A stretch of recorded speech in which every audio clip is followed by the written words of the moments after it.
नमस्ते बच्चों, सेठ विद्या मंदिर English high school and junior college में आपका स्वागत है। मैं शिल्पा उपाध्याय, विषय हिंदी व्याकरण, कक्षा 12वीं। तो बच्चों, आज हम हिंदी व्याकरण विषय में अलंकार के बारे में जानकारी लेंगे। जैसा कि बच्चों हमने पहले 11वीं कक्षा की युवक भारती पाठ्यपुस्तक में अलंकार के बारे में जाना था। अलंकार का पहला प्रकार जो कि शब्दा अलंकार है, उस शब्दा अलंकार में उसके प्रकार में अनुप्रास अलंकार, यमक अलंकार, श्लेष अलंकार और वक्रोक्ति अलंकार का हमने पहले अध्ययन किया है। तो बच्चों, आज हम 12वीं कक्षा के युवक भारती पाठ्यपुस्तक के अनुसार अलंकार के दूसरे प्रकार अर्थात अर्था अलंकार का अध्ययन करेंगे और उसके प्रकार को उदाहरण सहित जानेंगे।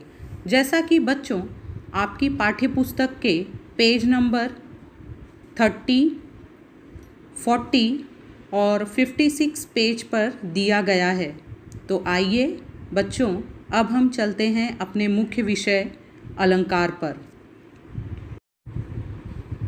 अलंकार में हम सबसे पहले उसकी परिभाषा जानेंगे तथा उसके प्रकार को उदाहरण सहित अध्ययन करेंगे।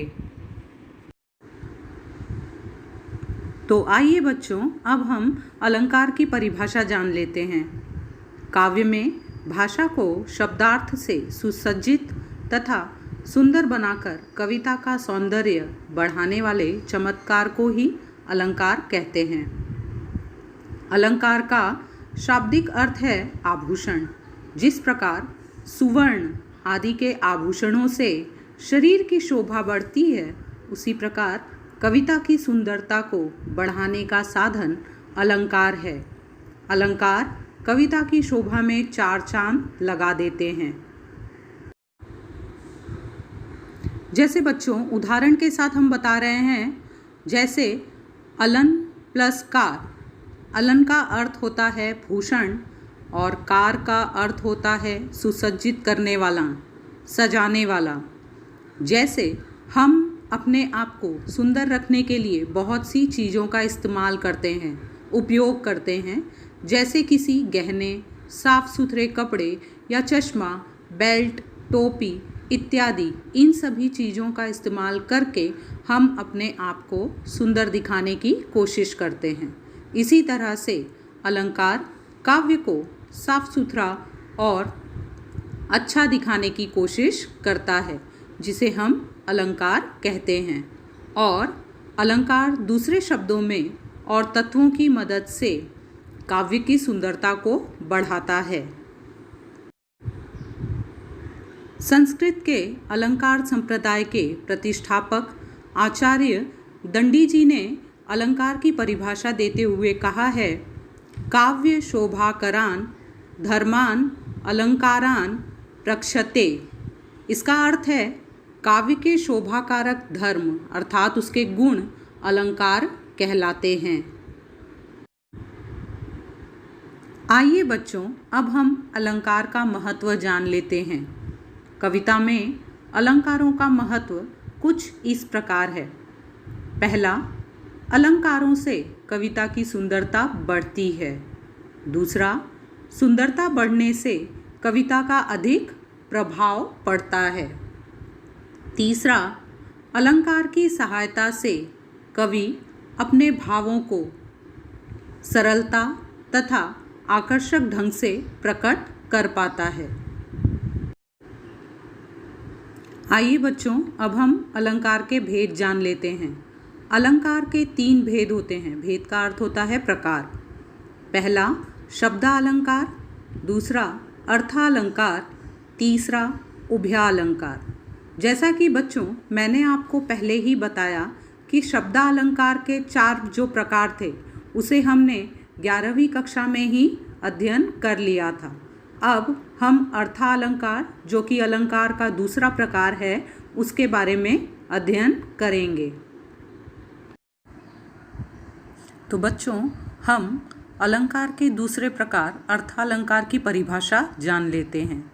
जहाँ शब्दों के अर्थ से चमत्कार स्पष्ट हो वहाँ अर्थालंकार माना जाता है। जहाँ कविता की सुंदरता और उसका प्रभाव किसी शब्द विशेष पर निर्भर नहीं होता, बल्कि उनसे प्राप्त अर्थ सुंदर, चमत्कृत और प्रभावशाली होता है, वहाँ अर्थालंकार होता है। कहने का तात्पर्य यह है कि जब किसी वाक्य की, किसी शब्द की या किसी भी तरह के लेखन की अर्थ के आधार पर शोभा बढ़ाई जाती है, अर्थ बताया जाता है, उसके अर्थ के हिसाब से उसको सुंदर बनाया जाता है, उसको अच्छा बनाया जाता है, तो उसे अर्थालंकार कहा जाता है। अर्थालंकार के भेद यानी उनके प्रकार। पहला है उपमा अलंकार, दूसरा है रूपक अलंकार, तीसरा उत्प्रेक्षा अलंकार, चौथा दृष्टांत अलंकार, पांचवा संदेह अलंकार, छठा है अतिशयोक्ति अलंकार। तो बच्चों, हमें अर्थालंकार के इन प्रकारों को जानना है और समझना है। तो बच्चों, अब हम अलंकार के पहले प्रकार को पढ़ लेंगे, उपमा अलंकार। पहले तो देखेंगे उपमा अलंकार की परिभाषा क्या है। जब किन्हीं दो वस्तुओं के गुण, आकृति, स्वभाव आदि में समानता दिखाई जाए या दो भिन्न वस्तुओं की तुलना की जाए, तब वहाँ उपमा अलंकार होता है। उपमा अलंकार में एक वस्तु या प्राणी की तुलना दूसरी प्रसिद्ध वस्तु के साथ की जाती है। उपमा अलंकार के उदाहरण है हरिपद कोमल कमल। ऊपर दिए गए उदाहरण में हरि के पैरों की तुलना कमल के फूल से की गई है। यहाँ पर हरि के चरणों को कमल के फूल के समान कोमल बताया गया है। यहाँ उपमान एवं उपमेय में कोई साधारण धर्म होने की वजह से तुलना की जा रही है, अतः यह उदाहरण उपमा अलंकार के अंतर्गत आएगा। बच्चों, उपमा अलंकार के कुछ अंग बताए गए हैं। उपमा अलंकार के 4 अंग होते हैं: उपमेय, उपमान, साधारण धर्म और वाचक शब्द, जो हमें उदाहरण के आधार पर देखने को मिलते हैं। तो बच्चों, उपमा अलंकार में उदाहरण के आधार पर इन चारों अंगों का किस तरह से समावेश होता है, उसे हम जान लेते हैं। उदाहरण है सागर सा गंभीर हृदय हो, गिरी सा ऊंचा हो जिसका मन। अब इसमें उपमा अलंकार का जो पहला अंग है उपमेय, वो किस प्रकार हो सकता है? जिस वस्तु या व्यक्ति के बारे में बात की जा रही है या जो वर्णन का विषय है, वो उपमेय कहलाता है। ऊपर दिए गए उदाहरण में हृदय एवं मन उपमेय है। दूसरा जो अंग है उपमा अलंकार का, वो है उपमान। उदाहरण में इसे कैसे देख सकते हैं? वाक्य या काव्य में उपमेय की जिस प्रसिद्ध वस्तु से तुलना की जा रही हो, वह उपमान कहलाता है।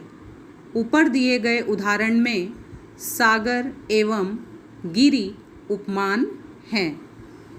तीसरा साधारण धर्म। साधारण धर्म उपमान और उपमेय में समानता का धर्म होता है, अर्थात जो गुण उपमान और उपमेय दोनों में हो, जिससे उन दोनों की तुलना की जा रही है, वही साधारण धर्म कहलाता है। ऊपर दिए गए उदाहरण में गंभीर एवं ऊंचा साधारण धर्म है। चौथा, वाचक शब्द उदाहरण में किस प्रकार देखने को मिलता है? वाचक शब्द वह शब्द होता है जिसके द्वारा उपमान और उपमेय में समानता दिखाई जाती है। जैसे सा, ऊपर दिए गए उदाहरण में सा वाचक शब्द है। तो बच्चों, उपमा अलंकार के कुछ अन्य उदाहरण हम और देख लेते हैं। कर कोमल सा कोमल है। ऊपर दिए गए उदाहरण में कर अर्थात हाथ को कमल के समान कोमल बताया गया है।